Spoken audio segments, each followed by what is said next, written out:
मतलब मिथिला के वासी छियै और तखन के नजारा अभी के नजारा देख के मतलब दिल भर से कुछ और से तो बहुत ही अच्छा भाव है कवि के।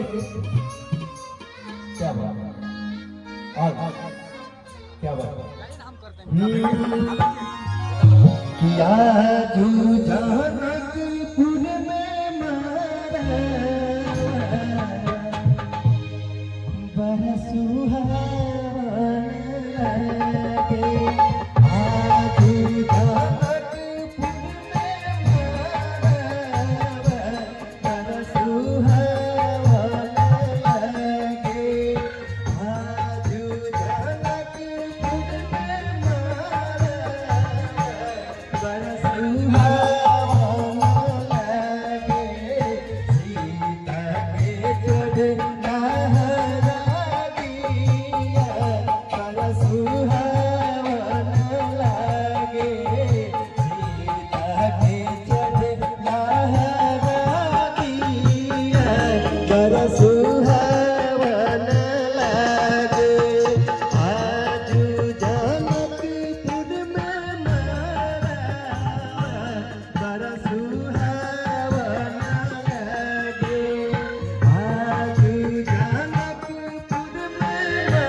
हमारे चाचा छथुर मोहम्मद जवाहर जी यही बगल के रहने वाले हैं, उनकी तरफ से 120 रुपए का पुरस्कार है। बहुत बहुत धन्यवाद। और आपने थोड़ा ताली बजाएगा, गाना अच्छा लग रहा है ना? क्या बात है भाई, हमारे चारों तरफ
देखियो तखन मिथिला नगरी धन्य भरल छ, एह गांव धन्य भरल छ, एह नगरी धन्य भरल छ, हम लोग भी धन्य हो रहे हैं।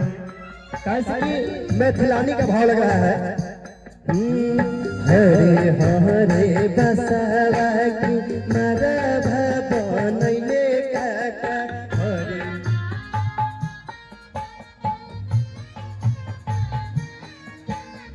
हरे हरे बसवा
देखिए